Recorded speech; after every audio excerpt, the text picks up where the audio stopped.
Oke Bapak Ibu, selanjutnya acara kita kembalikan ke moderator kita Bapak Eko Aza. Silakan Pak Eko.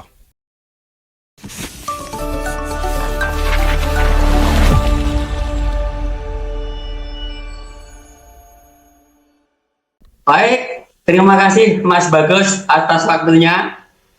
Kita akan mulai acara webinar Inspirasi Debaca pada hari kedua, teman-teman, hari Minggu 13 Juli 2025. Dan siang hari ini, pembicara kita kedua adalah orang yang sebetulnya sangat-sangat saya kenal. Ya, sangat-sangat saya kenal karena beliau ini adalah sebetulnya salah satu dari tim di grup bisnis saya. Sebelumnya kita saksikan profil beliau ini. Silakan.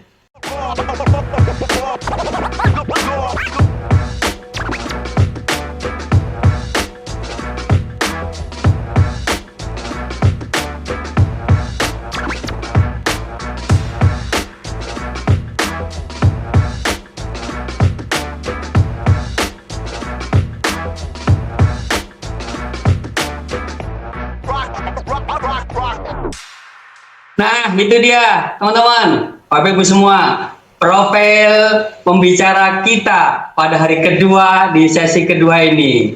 Beliau adalah Pak Supriyadi. Selamat siang, Pak Supriyadi. Gimana kabarnya?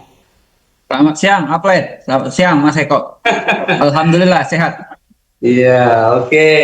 Teman-teman, sebetulnya karena beliau di grup saya itu dekat sekali. Saya biasanya panggil Mas Supri dan sebagainya. Biasa aja kita teman ya. Kita teman satu bisnis. Cuman karena ini agak acara webinar ini dibaca, saya memanggilnya di awal Pak Supriyadi. Bahkan kalau di acara grup kita panggilnya Coach Supriyadi. Tapi kita mengalir, nanti kita berbincang-bincang dengan Mas Supriyadi yang nanti akan beliau kenalkan lebih dalam.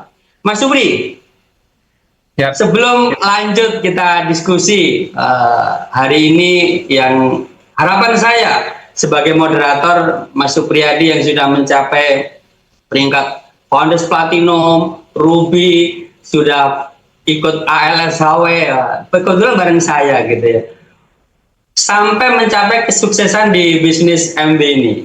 Mungkin bisa diceritakan Mas Supri, sebetulnya Mas Supri ini dari background keluarga seperti apa, mungkin latar belakangnya kayak apa, atau mungkin ya sedikitlah masa-masa kecilnya hingga sampai di titik kemudian ketemu MD gitu. Jadi apa background Mas Supri sehingga kok bisa juga ya Mas Supri ini bisa sukses di MB gitu. Silakan Mas Supri, bisa diceritakan kepada teman-teman kita. Ya, terima kasih Pak Eko. Assalamualaikum warahmatullahi wabarakatuh. Selamat siang menjelang sore teman-teman Debaca. Pertama, saya harus mengucapkan terima kasih yang sangat besar kepada upline saya, Coach Eko Aza, yang pada suatu hari memperkenalkan saya ke bisnis MB Sistem Debaca ini.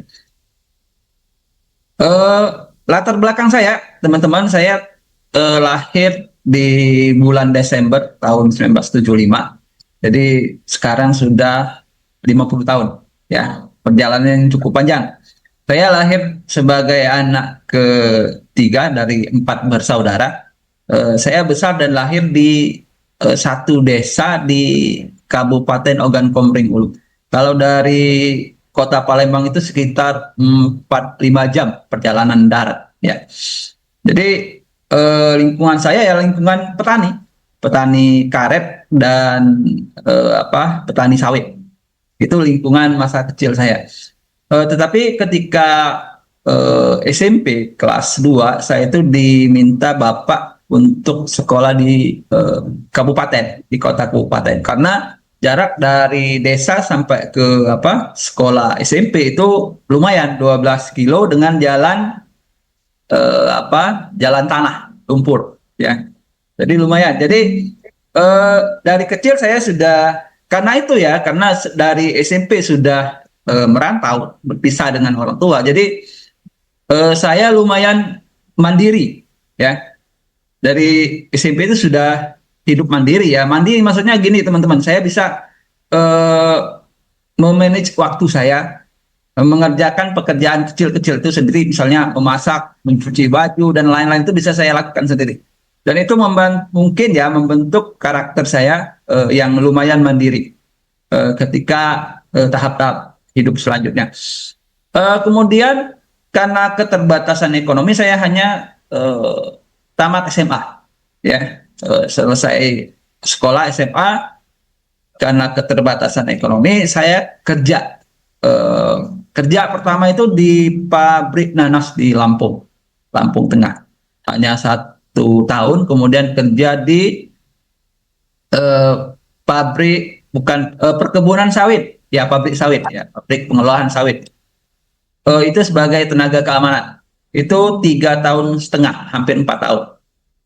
Nah, setelah itu ya teman-teman, saya berpikir ketika sudah 3 sampai 4 tahun di pabrik tersebut, sepertinya belum ada ya peningkatan taraf ekonomi. Kita kan sebagai calon kepala keluarga itu harus memikirkan juga setelah ini bagaimana, next-nya bagaimana. Kita kan harus menikah, punya anak dan lain-lain. Kemudian saya putuskan untuk putar haluan teman-teman. Saya mendaftar sebagai TKI di Korea Selatan. Kemudian bulan Mei kalau enggak Juni ya, itu saya tahun 1999 saya berangkat ke Korea Selatan sebagai tenaga kerja. Ya, tenaga kerja. Ada perbedaan yang cukup tajam ya antara kehidupan di Indonesia dengan di Korea. Yang paling menggembirakan saya itu adalah penghasilannya teman-teman. Penghasilannya itu bisa sampai 10 kali lipat dibanding ketika kerja di Indonesia, bahkan lebih ya, bahkan lebih. Jadi kalau dibilang kerasan enggak juga ya, karena perbedaan kultur tadi membuat sebagian teman-teman itu tidak betah di situ. Misalnya makanan, bahasa dan lain-lain itu sangat berbeda. Tetapi karena faktor ekonomi teman-teman, saya memutuskan untuk bertahan lama di situ. Saya 6 tahun di Korea tanpa pulang teman-teman, ya tanpa pulang. Kalau Bang Toyib itu cuman 2 kali Lebaran, 2 kali puasa kalau nggak salah. Saya 6 kali Lebaran, 6 kali puasa nggak pulang ke Indonesia itu Mas Eko. Jadi itu karena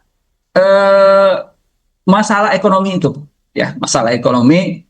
Dan saya memutuskan pulang itu tahun 2005, ya, gitu. Pulang tahun 2005 dengan bekal ya, dengan bekal yang cukup, pengalaman yang cukup mungkin ya, dan lain-lain. Saya pulang, kemudian membangun bisnis di Indonesia, menikah dan membangun bisnis.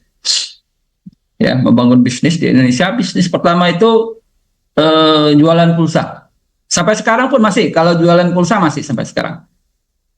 Saya rintis, kemudian buat warnet. Buat warnet itu kalau tidak salah bertahan sampai 5 tahun. Kemudian membangun perkebunan karet, ya, dan lain-lain. Mungkin segala usaha yang ada, yang kelihatannya menghasilkan di kota ini, di kota Batu Raja ini, saya tekuni. Mulai dari loper koran, pangkalan gas, dan lain-lain. Banyak, lumayan banyak. Tapi ada satu kesimpulan atau sesuatu yang berulang-ulang di kehidupan saya, Mas Eko dan teman-teman, yaitu bisnis konvensional tersebut. Waktu saya putuskan untuk ikut atau terjun ke bisnis itu, 1 tahun, setengah tahun atau 1 tahun itu bisnisnya melejit, naik ya, maksudnya pelan, seperti warnet ya, seperti warnet. Ketika kita bangun 1 tahun, 2 tahun pertama itu meledak. Nah, kadang-kadang kekurangannya di bisnis konvensional, teman-teman, sesuatu yang kita rintis itu mudah sekali ditiru orang, ya, mudah sekali ditiru orang. Apalagi ketika yang meniru itu punya kekuatan uang, ya, kekuatan uang. Jadi mudah sekali ditiru, tinggal diduplikasi. Kemudian karena uang mereka itu banyak, itu akan mudah menyaingi bisnis kita. Itu berulang-ulang, Mas Eko, teman-teman, berulang-ulang. Di bisnis saya yang saya tekun itu seperti itu. Kemudian tahun tahun 2019 bulan Agustus itu sebenarnya sudah saya cari, ya, saya sudah agak paham lah bahwa saya ini perlu suatu bisnis yang yang stabil gitu. Jadi sebelum saya temu Mas Eko tahun 2019, kita tahun 2012, saya sudah punya pikiran itu, saya harus membangun sesuatu bisnis yang stabil. Maka itu saya putuskan untuk membuat perkebunan karet. Lumayan kalau di tempat saya itu luas lahan 25 hektar itu lumayan murah, paling sekitar 250 juta itu. Kalau di Jawa sangat mahal. Jadi saya fokus ke situ. Saya ingin membangun kebun karet. Cuman tahap pertama itu saya bangun 5 hektar. Itu luar biasa, teman-teman. Perjuangannya, modalnya, dan lain-lainnya luar biasa. Nah, hasilnya itu kadang-kadang ya tidak sesuai dengan perkiraan kita. Modal kita sudah begitu besar, kita alokasikan ke situ, tapi hasilnya kurang memuaskan. Karena walaupun itu penghasilan yang terus-menerus seperti yang saya pelajari, tetapi harga komoditi karet itu turun naik. Ya, turun naik. Ketika saya bangun perkebunan karet itu dulu, harga karet itu per kilo itu 16 sampai 20 ribu, ya, per kilo. Sekarang per hari ini hanya 8 sampai 10 ribu per kilo. Itu luar biasa turun naiknya, teman-teman. Kemudian saat itu kan masih berproses untuk membangun itu. Kemudian tahun 2019 saya ketemu link di Facebook itu tentang kecerdasan finansial. Hanya lewat, teman-teman, hanya lewat di beranda Facebook saya, sekali lewat. Karena tertarik dengan ulasan di iklan tersebut, saya tuliskan nama saya itu Windy, terus nomor WA saya di belakang itu. Kemudian seminggu kemudian saya dimasukkan ke grup oleh seseorang, upline saya itu. Saya pelajari, teman-teman. Pertama ya tentang kecerdasan finansial, tentang pikiran bawah sadar. Dijelaskan di situ bahwa apa yang kita alami sekarang adalah apa yang terekam di pikiran bawah sadar saya sebelumnya. Seperti contoh, teman-teman, yang saya pahami waktu itu. Mengapa saya membangun kebun karet? Bukan, teman-teman, bukan misalnya membeli waralaba atau membuat kos-kosan. Mengapa saya membangun kebun karet waktu itu? Ya karena saya lahir besar di lingkungan petani kebun karet. Jadi itu udah terekam di pikiran saya bahwa ketika saya punya uang, itu akan kembali menekuni apa yang dilakukan oleh orang tua saya dulu. Itu. Nah, di materi tersebut ada satu lagu yang diputarkan oleh pemateri waktu itu, yang kebetulan itu adalah Coach Eko Aza, yaitu lagu dari Westlake, yaitu Dream. Saya ingat sampai sekarang, Dream. Jadi kita itu harus punya impian, teman-teman.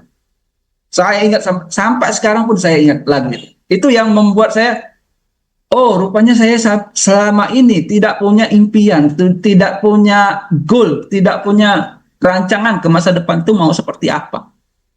Apalagi misalnya ketika mendengarkan ATPS, teman-teman.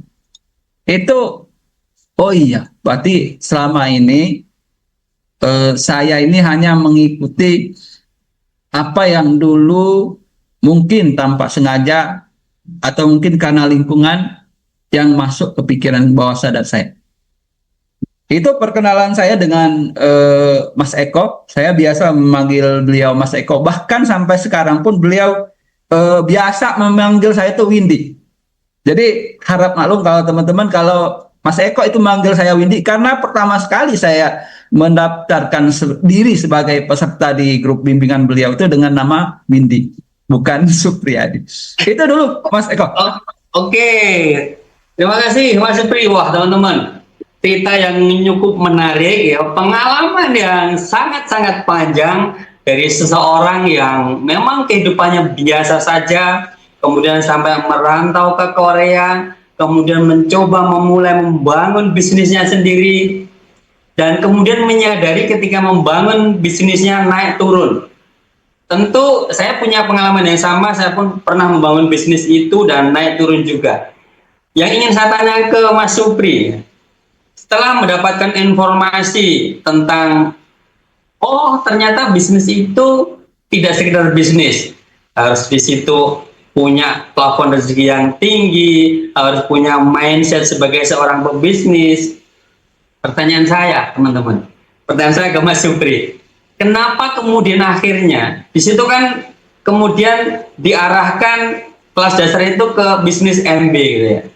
Banyak orang yang menolak bisnis itu, anggaplah ini bisnis MLM lah, bisnis cari-cari orang lah, bisnis yang menguntungkan yang di atas lah gitu.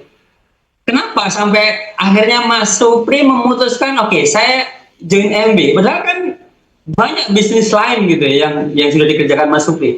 Kok titiknya mau gitu ya bergabung di bisnis MB? Coba Mas Supri bisa ceritakan ke teman-teman. Iya, terima kasih. Terus terang teman-teman, saya mengenal ilmu itu tahun 2014. Saat itu kebetulan putra sulung saya itu ada kelenjar getah bening, ya kelenjar getah bening. Kemudian sama keluarga istri itu ditawarin untuk minum Nutrilite yang untuk anak itu yang vegetable and fruit, ya itu. Nah itu jadi konsumsi oleh anak saya. Kemudian ditawarin oleh orang yang menawarin saya itu saat itu ADC Palembang masih ada. Beliau tawarin kalau mau potongan daftar dulu sampai 100.000 ya. Jadi ya daftar terus konsumsi sekitar 2-3 bulan kalau tidak salah. Kalau tidak salah itu sampai 3 kali beli. Ya kemudian kami lupakan. Tetapi itu kan saya udah punya informasi dong di pikiran saya tentang produk MW. Ya, sudah ada informasinya. Nah, saya ingat ketika Mas Eko memberikan formulir pendaftaran itu, saya sempat fotokan ke Mas Eko itu kartu anggota saya yang pertama. Itu saya sampaikan ke Mas Eko. Mas Eko, saya sudah bergabung di MW, apakah masih bisa? Terus mungkin didaftarkan ulang atau dicek sama Mas Eko, rupanya sudah kadaluarsa karena tidak diperpanjang. Nah, kembali ke pertanyaan Mas Eko, mengapa saya memutuskan untuk bergabung ke MW? Pertama ya teman-teman, terus terang karena pendaftarannya murah, teman-teman, 100.000 hanya.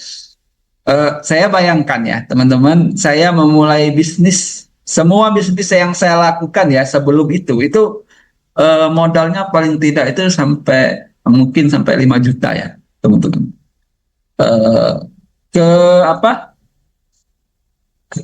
Mungkin kendala atau tantangannya teman-teman, ketika pendaftarannya murah, kita sebagian orang kadang-kadang menganggap enteng bisnis ini teman-teman ya, karena tadi mendaftarnya hanya 100.000. Jadi ketika orang tidak punya alasan untuk mengembangkan bisnis itu tidak merasa rugi karena pendaftarannya hanya 100.000. Coba teman-teman bayangkan kalau pendaftarnya itu 10 juta mungkin tidak ada orang yang akan berhenti di MB. Nah, mengapa saya memutuskan untuk bergabung di MB kemudian fight ya teman-teman? Karena tadi pengalaman saya sebelumnya seperti itu. Ketika Mas Eko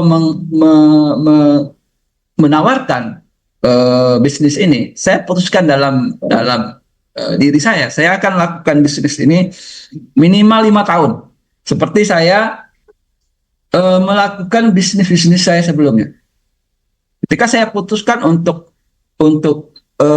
bergabung, ketika saya putuskan untuk menjalankan satu bisnis sebelumnya, saya putuskan untuk fight, teman-teman.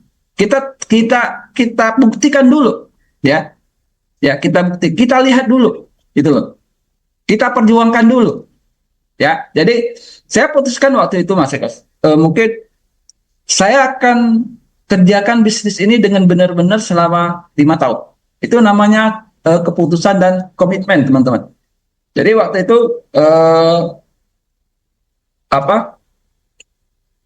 saya lakukan seperti apa yang dianjurkan oleh upline saya seperti Pak Eko dan Pak Romi Saputra. Apa langkah-langkahnya saya ikutin karena saya buta dengan bisnis ini, teman-teman.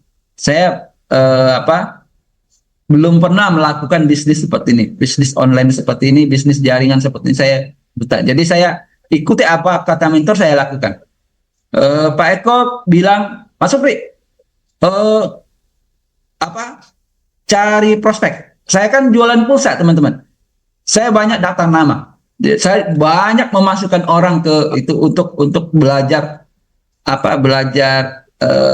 prospektif, ya.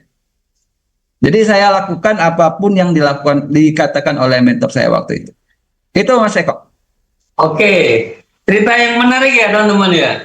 Jadi orang yang berani mengambil keputusan akan dijalankan 5 tahun ya. Tidak banyak loh teman-teman yang seperti ini.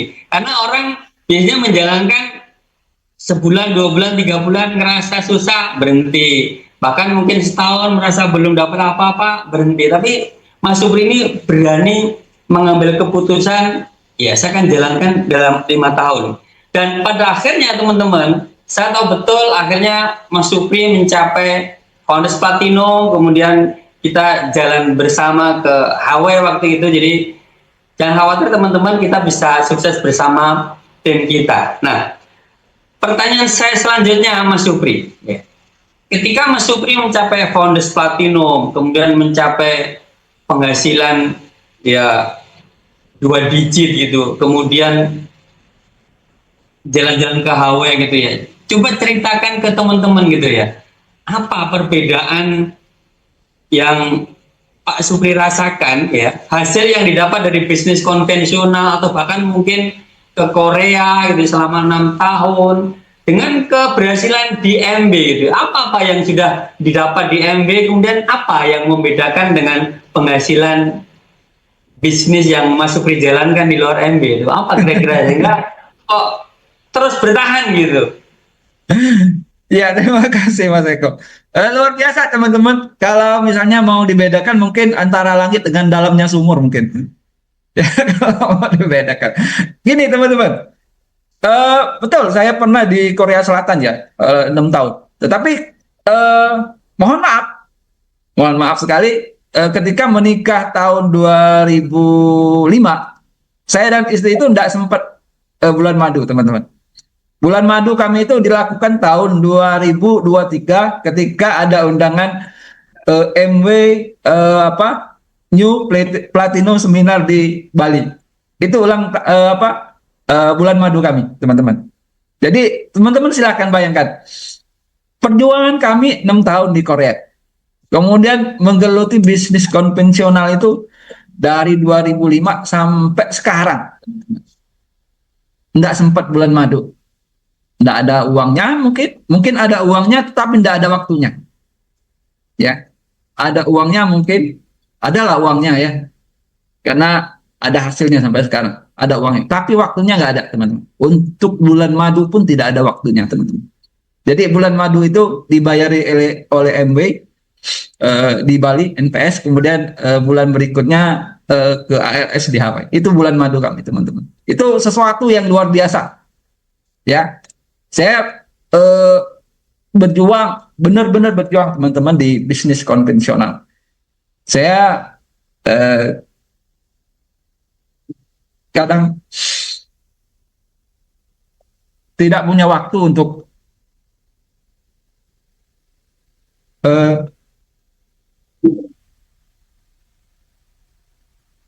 menemani istri saya, ya, mendampingi dia.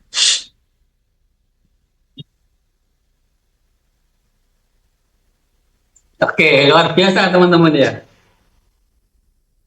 Jadi cukup menyentuh karena ketika kita bersama ingat keluarga gitu, saya pun tersentuh gitu. Saya pun tersentuh gitu teman-teman. Teman-teman ya, sedikit emosional karena begitulah teman-teman. Benar. Saya kekurangan waktu teman-teman dengan anak dan keluarga, dengan istri saya. Benar. Ketika di MW saya punya waktu yang banyak, ya, karena bisnis ini kita jalankan secara online teman-teman. Kita kerjakan hanya di rumah, terutama di grup saya ya, hanya di rumah teman-teman, hanya lewat HP. Kita temu dengan tim kita hanya waktu sikti, ya, waktu sikti, waktu kopdar. Sebagian besar kita lakukan di rumah, dan kita punya banyak waktu. Saya punya banyak waktu dengan istri dan anak-anak. Ya, sebelumnya saya itu sangat sibuk mencari uang, mencari financial freedom mungkin. Tetapi saya kehilangan waktu untuk bersama anak-anak dan keluarga. Nah, ketika menjawab pertanyaan Pak Eko tadi, apa bedanya? Pertama modal, teman-teman. Coba teman-teman bayangkan, saya mencapai peringkat platinum itu bulan April 2022. April 2002. Jadi hanya sekitar 3 tahun. Ya, 3 tahun, benar 3 tahun. Ya, 3 tahun. Penghasilannya teman-teman itu mengalahkan semua bisnis yang saya lakukan sebelumnya, yang mengeluarkan biaya yang sangat besar. Oke lah, kita hitung teman-teman ya. Kalau kita hitung secara nominal, oke lah, saya misalnya selama 3 tahun pertama itu belanja full 1,5 juta. Walaupun kenyataannya tidak, karena saya belanja itu pertama sekali bergabung itu belanja 500.000 selama 6 bulan pertama. Kemudian 4 bulan berikutnya belanja 750.000. Kemudian setelah itu belanja flat 1,5 juta. Oke lah, kita rata-ratakan bahwa kalau misalnya belanja itu kita sebut modal ya. Walaupun Bu itu sebenarnya bukan modal, karena kita kan perlu dapat barangnya. Ya. Oke lah, kita katakan itu modal. Kalau 36 bulan kali 1,5 juta, itu hanya perlu modal 54 juta selama 3 tahun. Ya, silahkan tanya ke upline platinum Anda, upline upline silver perusahaan Anda, berapa bonus mereka dalam 1 bulan? Peringkat 21%. Minimal itu 15 juta. Minimal. Ya. Jadi kalau belanja teman-teman itu mau dihitung sebagai modal, Anda belanja 1,5 juta, itu hanya 54 juta selama 3 tahun berturut-turut. Walaupun itu ada barangnya ya. Kalau mau hitung-hitungan uang, itu bonus 4-3 bulan itu sudah kembali. Itu kan hanya 21%. Tidak ada, karena gini ya teman-teman, untuk 21% itu kan ada tingkatan 3%, 6%, 9%, dan seterusnya sampai 21%. Itu kan sudah mengurangi modal-modal kita. Ya, sebenarnya pada peringkat 9% kalau itu dihitung, dibangun secara benar dengan 3 kaki minimal, itu sudah menutupi modal. Bonusnya sudah hampir 1,5 juta lebih bahkan. Apalagi ada program sekarang yang BFI dan BBI itu bahkan lebih, ya. Jadi kalau hitung-hitungan teman-teman sangat masuk akal, ya. Masuk akal maksudnya bisnis ini hitung-hitungannya jelas teman-teman. Ketika teman-teman bekerja dengan benar, melakukan 3 langkah yang diajarkan oleh Dr. Sigit dengan benar, dengan mengajak orang ke bimbingan bisnis dengan banyak, ya, jangan satu orang yang diajak ke grup bimbingan bisnis, sangat banyak, ya, sehingga terduplikasi ke minimal 3 kaki, maka dalam ketika peringkat 9% teman-teman itu sudah break even point. Saya peringkat 9% itu bulan Juni 2020, berarti kurang dari 1 tahun setelah saya gabung, ya. Jadi kalau teman-teman memang mau fight, mau bekerja dengan sungguh-sungguh, menganggap bisnis ini bisnis yang besar, bahkan memang ini bisnis yang besar teman-teman, di Indonesia sudah dari tahun 1992. Itu bisnis yang sangat besar ketika sudah bisa bertahan dengan guncangan ekonomi tahun 98, 2008. Itu ekonomi kita naik turun. Dan MW masih sampai sekarang, masih tetap bertahan. Itu berarti bisnisnya sudah sangat besar. Itu teman-teman perbandingannya, ya. Perbandingannya itu kalau saya sampaikan seperti langit dan dalamnya bumi, teman-teman. Pertama, karena modal, ya, modalnya itu sangat kecil, ya. Kita daftar hanya 100.000, kemudian menjalankan 3 langkah itu modalnya kan sangat kecil.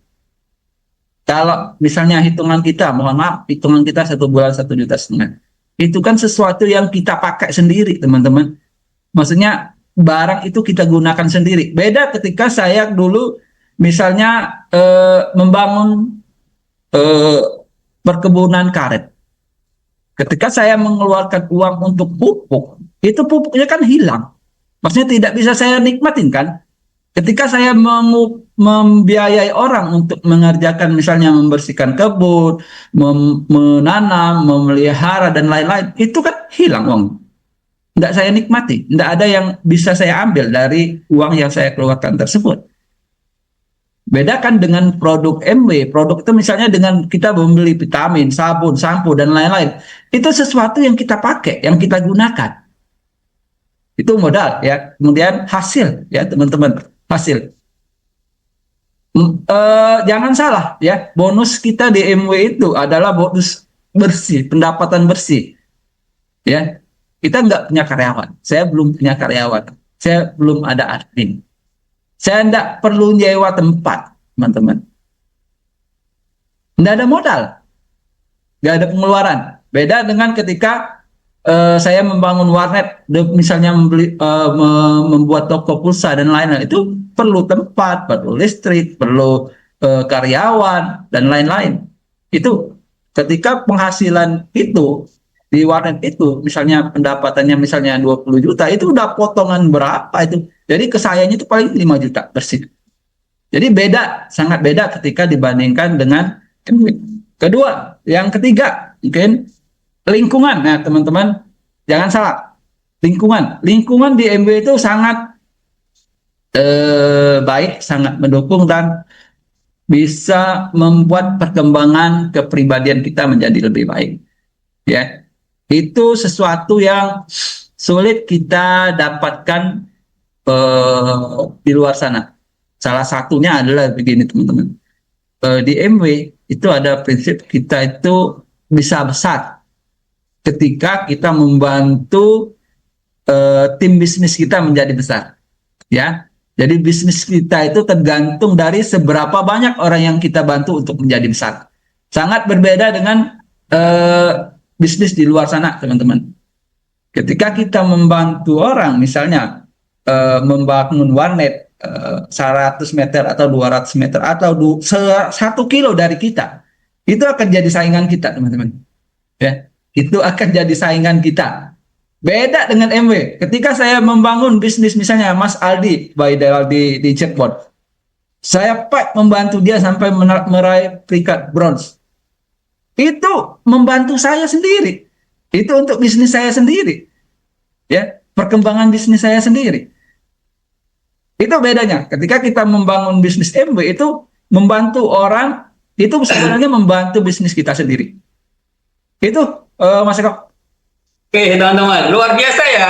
Jadi apa yang disampaikan oleh Mas Supri ini, bagaimana punya mindset bahwa apa yang dilakukan itu ketika membantu tim sebetulnya membantu diri sendiri. Ini ibarat kata istilahnya ya unstoppable mindset, seperti tema kita webinar di hari ini ya. Mas Supri, ya tadi kan Mas Supri udah cerita banyak hal tentang bisnis MB. Nah, pada akhirnya Mas Supri, saya tahu ya, Mas Supri ini teman-teman, Mas Supri ini mencapai peringkat-peringkat di bisnis MB ini, istilahnya peringkat yang standar bagus di MB. Jadi beliau ini mencapai BFI, Brown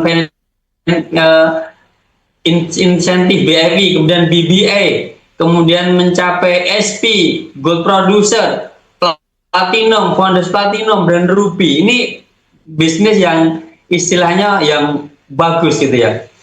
Nah, banyak Mas Supri, teman-teman kita yang mungkin bisa juga mencapai SP tapi tidak sampai Platinum, atau mencapai Brown tidak mencapai SP, atau mungkin mencapai 9% kemudian banyak berhenti gitu ya. Sebetulnya yang ingin saya tahu dan mungkin teman-teman tahu sih, apa sih yang membedakan misalnya daily habitnya, kegiatan Mas Supri untuk menjalankan MB ini, mungkin habit mingguannya, atau apa yang dilakukan Mas Supri dalam menjalankan bisnis ini, apa strategi atau mungkin teknik atau apapun lah, sehingga Mas Supri ini mencapai peringkat yang sustainable dari BFI sampai Ruby gitu ya. Kadang-kadang kan ada yang lain tuh 6% berhenti, 9% berhenti, bahkan ada yang BFI berhenti gitu ya, karena merasa ini nggak jalan gitu. Tapi Mas Supri terus jalan dan mencapai peringkat yang bagus ya. Jadi kira-kira apa yang bisa dibagikan ke teman-teman ya? Mungkin pemikirannya apa, atau tekniknya apa, atau strateginya apa gitu. Apa yang dilakukan oleh Mas Supri kira-kira yang bisa di-share ke teman-teman? Ya, terima kasih Mas Eko. Mungkin yang utama, yang paling penting yaitu keputusan saya tadi Mas Eko, yaitu memutuskan untuk menjalankan bisnis ini selama 5 tahun, minimal 5 tahun ya. Maksudnya gini, saya lakukan bisnis ini minimal 5 tahun, kemudian saya lihat apakah bisnis ini sebaik yang Upline ceritakan, apakah bisnis ini memang benar-benar kuat seperti yang Dokter Sigit ceritakan. Nah, jadi itu ya sebenarnya yang apa, yang pegangan pertama saya, yang saya pegang benar-benar itu. Jadi saya tidak akan mundur dari bisnis ini, tidak akan berhenti dari bisnis ini minimal 5 tahun. Ya, saya ingin lihat. Jadi itu sebabnya ketika teman-teman, semua orang, bahkan mungkin Dokter Sigit juga pernah mengalami namanya stuck atau turun bisnis, itu sesuatu yang biasa dan itu normal, teman-teman. Itu sangat normal. Jadi saya pun mengalami itu, teman-teman. Saya pun mengalami ketika bisnis kita stuck, bisnis kita turun, itu semua orang mengalami itu. Dan itu merupakan pelajaran ya, pelajaran buat kita untuk menjadi lebih baik. Ketika kita stuck, ketika kita turun, kita itu belajar. Sebenarnya diajarkan bahwa ada sesuatu yang harus kita petik dari kegagalan tersebut, ya, penurunan tersebut. Ya, mengapa saya lumayan bertahan itu? Karena pertama ya, kita di bisnis MW ini adalah membangun aset, teman-teman. Jadi pronet pertama saya ya, yang saya joinkan 5-6 tahun yang lalu itu sampai hari ini masih terus memberikan saya penghasilan, ya, penghasilan. Jadi di mindset saya waktu itu teman-teman bahwa ini penghasilan pasif. Untuk mendapatkan penghasilan pasif itu perlu waktu yang lama dan terus menerus. Sama seperti misalnya ya, saya kembali ke pengalaman saya. Untuk mendapatkan penghasilan dari sebuah kebun karet, itu perlu 5 tahun, teman-teman. Perlu 5 tahun secara terus menerus mengurus, memupuk, memelihara, menjaga dan lain-lain aset berupa kebun itu agar bisa menghasilkan nantinya, ya, sama ketika saya di bisnis ini, pikiran saya seperti itu. Saya harus menjaga fondasi dan bisnis MW saya ini minimal 5 tahun, dijaga, dipupuk, ditelateni dan lain-lain agar bisa menghasilkan penghasilan pasif. Ya, itu mindsetnya seperti itu. Saya bekerja saat itu untuk membangun aset, ya, dan terbukti teman-teman sampai hari ini pun tim lama saya itu masih terus memberikan omset ke bisnis saya, ya, masih terus terjaga sampai sekarang. Jadi teman-teman, saran saya ketika teman-teman stuck, ya, percayalah ya teman-teman, karena upline platinum teman-teman itu sudah pernah mengalami ini, menjalan ini. Jadi ketika dia mengatakan teruslah bertahan, jangan menyerah, karena kegagalan di bisnis MW adalah ketika teman-teman memutuskan untuk keluar dari bisnis ini. Ketika teman-teman masih stay, bertahan dan terus menjalankan bisnis ini, suatu saat teman-teman akan mencapai itu. Yang penting teman-teman sekarang tetapkan dulu tujuan teman-teman, kemudian membuat keputusan. Itu Mas Eko. Oke, so teman-teman, jadi apa yang di-share oleh Mas Supri, pertama teman-teman harus punya mindset ya, membuat keputusan yang tepat ya. Mungkin kalau kita kaitkan dengan tema di webinar Inspirasi Dibaca di 2025 ini, unstoppable mindset ya, lawan keraguan, bangun keyakinan. Teman-teman harus punya keyakinan yang cukup kuat, bahkan yang sangat-sangat kuat, sehingga seperti Mas Supri ini, bisnis ini membangun aset ya, akan saya jalankan dalam 5 tahun ke depan, yang pada akhirnya beliau mencapai titik sampai Founders Platinum dan Ruby ya. Nah, yang ingin saya tanyakan selanjutnya Mas Supri ya, ketika Mas Supri mencapai itu dan punya mindset yang bagus ya, tentu bisa jadi teman-teman yang lain juga punya mindset yang sama gitu ya. Tapi saya percaya bahwa yang namanya bisnis seperti yang disampaikan Mas Supri itu naik turun, banyak tantangannya gitu ya. Banyak tantangannya. Mungkin ada hal-hal yang Mas Supri korbankan, atau ada hal yang harus dilakukan yang sangat-sangat penuh pengorbanan untuk mencapai sesuatu di MB ini. Karena kadang-kadang teman-teman ini merasa, oh saya sudah mengorbankan banyak hal tapi kok belum jadi apa-apa gitu ya. Kalau Mas Supri, istilahnya pengorbanan apa ya? Ketika misalnya dapat tantangan yang besar gitu, pengorbanan apa yang diberikan ketika akhirnya mencapai kesuksesan di MB itu? Apa kira-kira? Ya, siap. Saya jadi ingat tulisan Dr. Sigit ya, yang berjudul Simply Your Life, sederhanakan hidup Anda, teman-teman. Ketika Mas Eko menawarkan bisnis ini, saya lagi menjalankan usaha ya, tetap usaha pulsa saat itu, kemudian mengurus kebun karet yang saya ceritakan tadi. Jadi salah satu keputusan yang lumayan besar saya lakukan waktu itu adalah memutuskan untuk tidak lagi mengurus kebun karet tersebut. Sampai hari ini belum saya urus lagi. Jadi itu saya biarkan, yang 5 hektar itu masih menghasilkan walaupun sedikit. Cuman sisa itu tidak saya kotak-atik lagi teman-teman. Tidak saya lanjutkan gitu, teman-teman. Jadi saya biarkan sampai sekarang. Itu salah satu pengorbanan yang lumayan ya, teman-teman, karena modal yang sudah saya apa investasikan di properti di usaha tersebut sudah lumayan ya, lumayan besar. Jadi mungkin itu yang saya korbankan untuk fokus di MW ya, teman-teman. Waktu itu Dokter Sidi mengatakan untuk berhasil di MW, teman-teman harus fokus, simpelkan hidup kita. Jadi kerjakan pekerjaan atau bisnis yang bisa menghidupi kita. Saya bisa hidup dengan menjalankan bisnis pulsa ini. Kemudian kerjakan MW. Ya. Jadi fokus saya hanya dua, di pulsa dan MW. Saya tidak memikirkan yang itu, yang kebun karet itu sudah saya pikirkan lagi.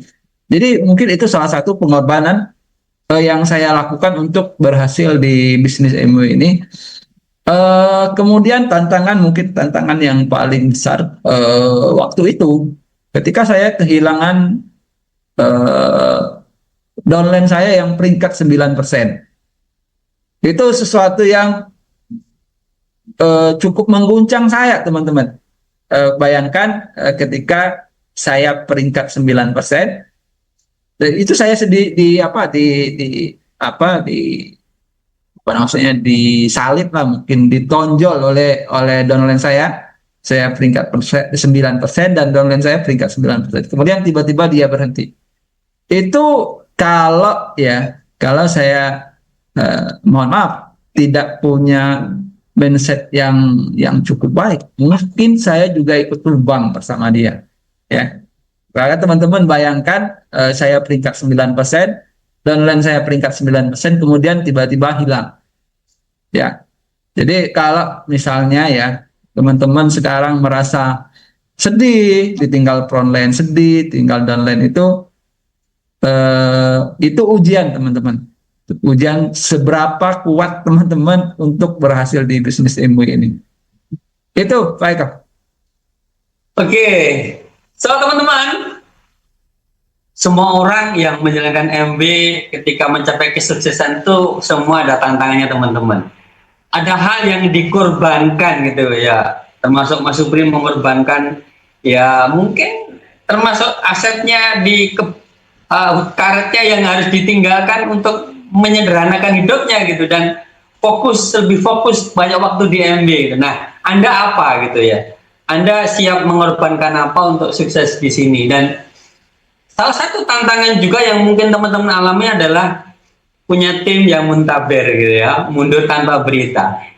Saya kira dari yang peringkatnya diamond atau sampai double diamond, bahkan crown, Founders Crown Ambassador sampai platinum, itu akan kehilangan timnya. Kalau misalnya ada yang mengeluh gitu ya, wah downline saya mundur kayak grupnya Mas Supri 9%, grupnya hilang semua gitu ya. Semua mengalami itu ya. Bahkan mungkin kalau ditanya siapa orang yang paling banyak kehilangan tim, ya kalau di grup Mas Supri, tapi kalau ditanya saya lebih banyak kehilangan gitu ya, otomatis Mas Supri kehilangan 9%, saya kehilangan lebih dari 9%. Lebih lagi Pak Romi kehilangan lebih lagi gitu ya.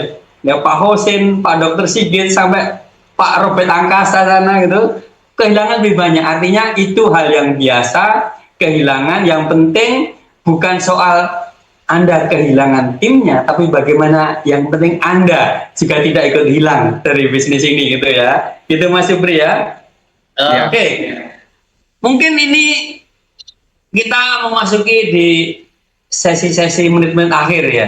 Banyak hal yang sudah kita dapatkan yang mungkin teman-teman bisa jadikan inspirasi gitu ya.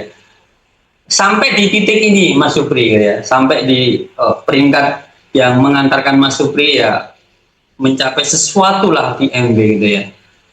Kira-kira pelajaran terbesar apa ketika Mas Supri terjun di bisnis MW dibandingkan dengan pelajaran yang menjalankan bisnis bertahun-tahun di luar sana, termasuk mungkin merantau ke Korea gitu, istilahnya pelajaran hidup ya, makna hidup yang saya tahu bisnis ini bukan hanya soal uang dia. Tentu uang ya kita di bisnis nyari uang ya. Tentu uang ya tujuan yang sangat penting. Tapi pelajaran mana apa yang akhirnya membuat Mas Supri UHMB ini istilahnya menjadi gaya hidup ya, lifestyle di MB menjadi nyawa ya di dalam diri Mas Supri yang saya tahu sampai hari ini masih semangat sekali walaupun penuh banyak tantangan, godaan ya, cobaan istilahnya seperti banyak badai gitu. Tapi Mas Supri terus bertahan sampai di sini gitu. Sebenarnya makna apa terdalam, terbesar yang Mas Supri dapatkan di bisnis MB ini, Mas?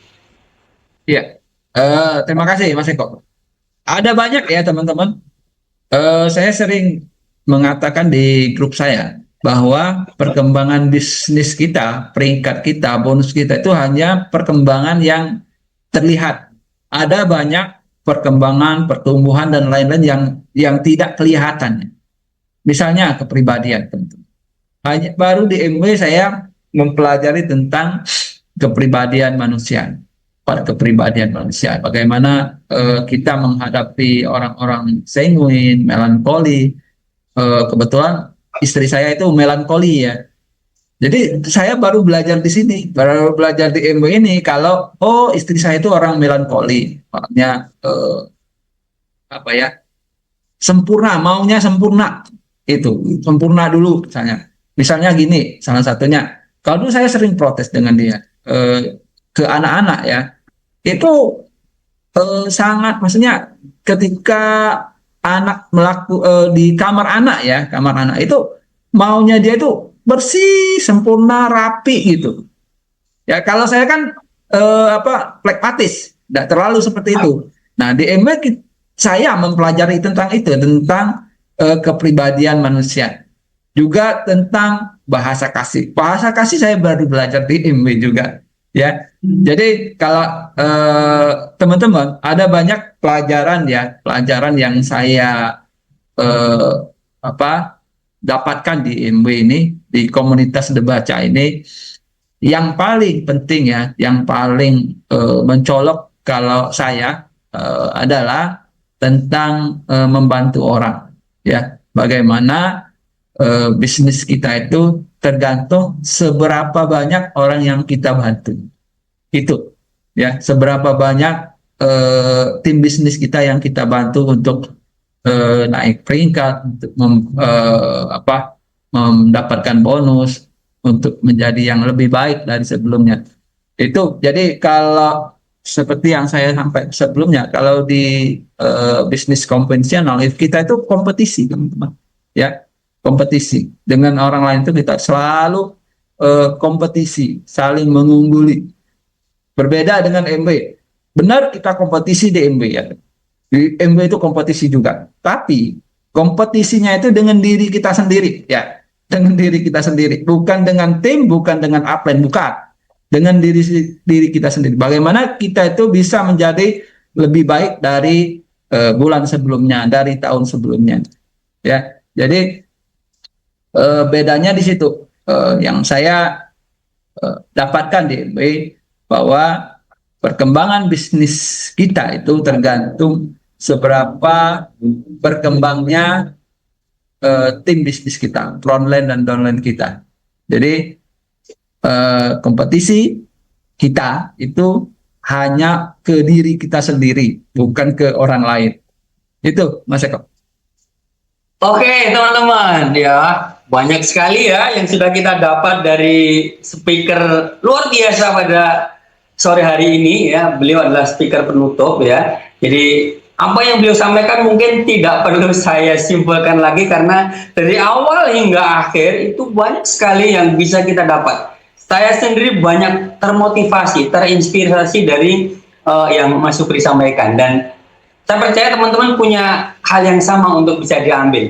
Mungkin ini terakhir Mas Supri ya, terakhir pertanyaan saya, dan mungkin sekaligus juga bisa jadi closing statement dari Mas Supri ya, untuk acara webinar Inspirasi Debaca di bulan Juli 2025 ini, biar menjadi mungkin oleh-oleh teman-teman ketika nanti selesai webinar, bisnisnya langsung bergerak cepat gitu ya.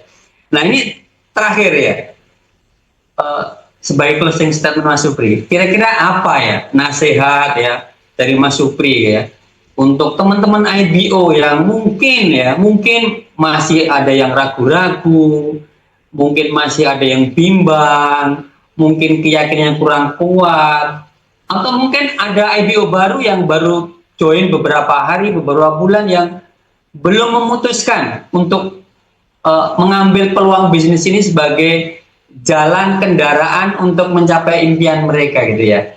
Jadi closing statement-nya apa dari Mas Supri untuk mereka-mereka yang masih ragu dan bagi para IBO baru? Apa kira-kira Mas Supri?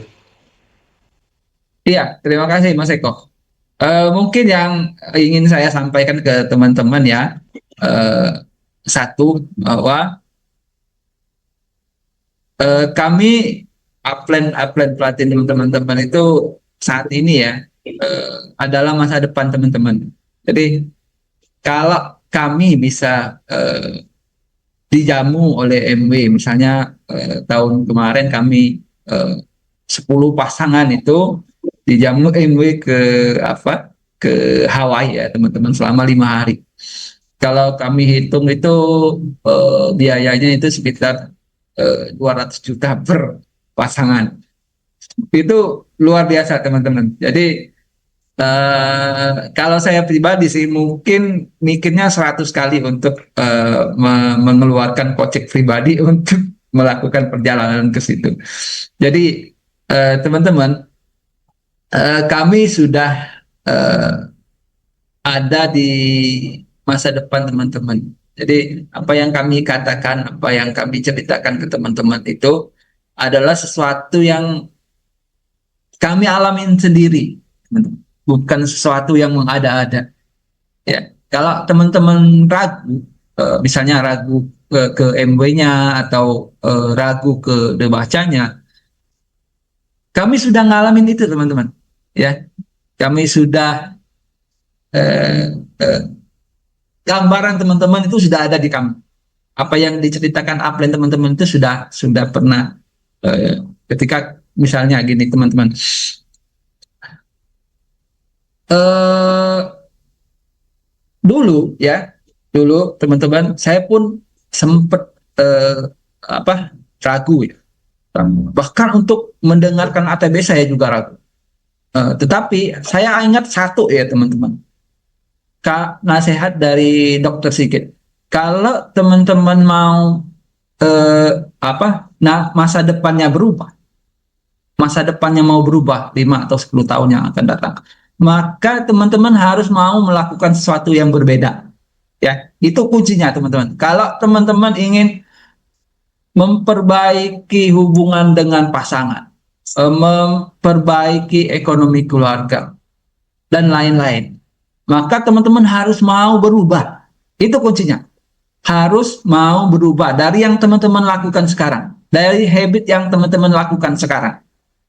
Jadi kalau teman-teman tidak berubah, maka 5 tahun yang akan datang itu sama. Keadaan teman-teman saat ini sama 5 tahun yang akan datang. Kalau teman-teman tidak melakukan suatu perubahan. Jadi kuncinya itu. Kalau teman-teman mau melakukan perubahan, maka lakukanlah sesuatu yang berbeda. Itu mungkin dari saya teman-teman. Tetapi apapun yang saya ceritakan hari ini itu adalah pengalaman pribadi saya, teman-teman. Kalau teman-teman mungkin peserta webinar ini ingin melakukan sesuatu yang seperti yang saya katakan, saya izin konsultasikan dulu dengan upline platinum teman-teman, ya, karena ini adalah pengalaman pribadi saya. Mungkin akan agak berbeda dengan yang dilakukan oleh platinum lain. Itu dari saya, Mas Eko. Oke, Pak Supriyadi, terima kasih sekali atas pemberian inspirasi dan waktunya hari ini. Dan saya percaya, saya yakin apa yang Pak Supriyadi sampaikan hari ini sangat-sangat bermanfaat bagi kita semua, terutama bagi peserta webinar Inspirasi Dibaca. Terima kasih Pak Supri dan salam sukses untuk kita semua. pamit undur diri ya teman-teman. Pak Supri juga sampaikan terima kasih atas perhatiannya buat Anda semua. Terima kasih Pak Supriyadi. Teman-teman, kita sudah mengikuti webinar ini 2 hari, sejak tanggal 12 dan 13 Juli 2025, dan 4 pembicara yang kita hadirkan kepada teman-teman di peserta webinar Inspirasi Dibaca ini bisa jadi menjadi pemicu dan pemacu semangat teman-teman untuk action bergerak, ya, unstoppable mindset. Apapun tantangannya, apapun rintangannya, jangan pernah berhenti.